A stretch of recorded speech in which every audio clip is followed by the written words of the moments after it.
welcome back to a brand new video, and today I'll be reviewing Insidious.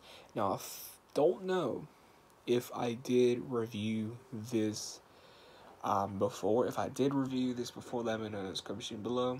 And this can be called a revisiting, re-review, whatever you want to call it, but let's get into the review. Insidious is one of my favorite horror movies, and when I say it, like, I truly mean it is one of my favorite horror movies of all time. And to top that off, it has one of the greatest and one of the best horror directors in my opinion, and that's James Wan.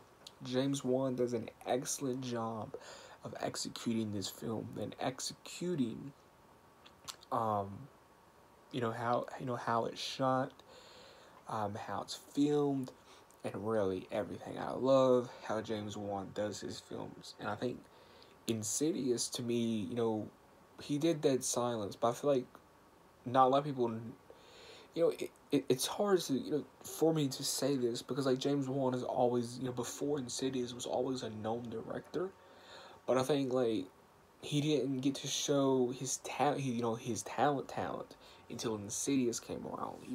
We saw what he can do with a gory type of movie. We saw what he can do with a doll movie. Now he can go full supernatural, whatever he wanted to do in this Insidious film. And I think James Wan is a very talented director. He can direct horror, action. He did a Fast and Furious movie. He did Aquaman. I love Aquaman. I love Aquaman. And to me, James Wan is he has so many tricks up his sleeve, and Insidious, it's one of them. And Insidious has this, family. I love the opening of Insidious. It's one of my favorite openings of a horror movie. And you introduce to this boy, and he, is up, and I want to watch Insidious now, but I don't know where my DVD is. Wow. But like the boy is up in the attic, and he falls and hits his head. He hits his head, and you don't know, if the boy's in a coma, if something's gonna happen to him. Then later on, you figure, okay, well, a demon is trying to take him, take his body over, and his real body is into the further.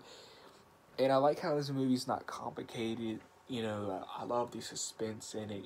If you want a horror movie for suspense, and really good scares, check out Insidious. Because I'm telling you, there's, like I said, like the time I saw Insidious was around 2000.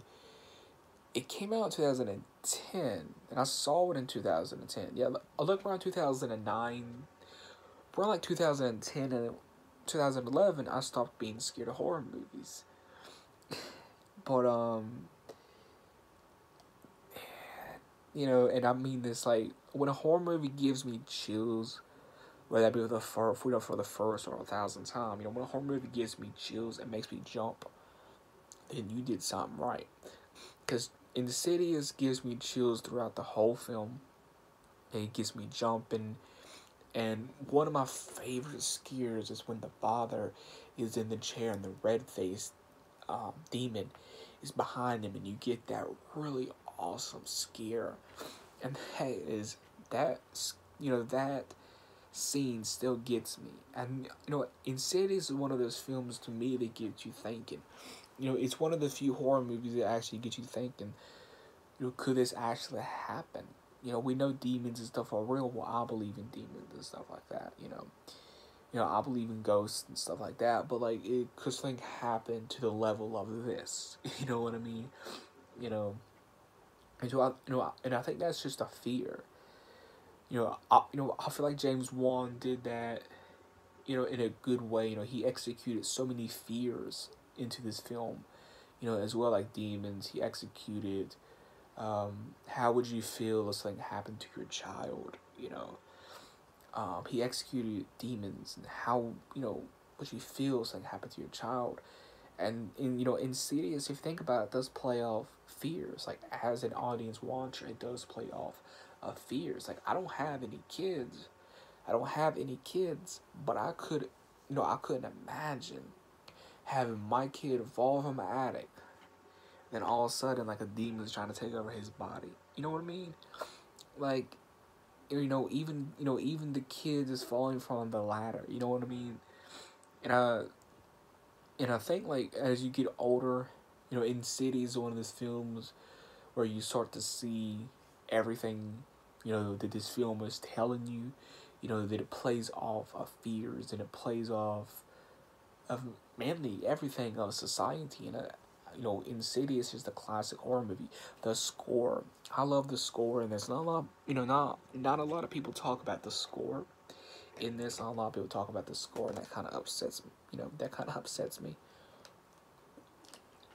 because the score is just awesome all the way around, and I really do enjoy this film. So that is Insidious. That's my Insidious review. If you did enjoy the video, make sure you give a big thumbs up. Please subscribe and let me know in the comments below if you enjoyed this video. Make sure you go check out Jared Robertson's re-review, revisiting of Insidious. He loves this film much as I do, so go subscribe to him. Let's get him to 70. No, better yet, let's get him to 80 subscribers. Let's get him to 80 subscribers.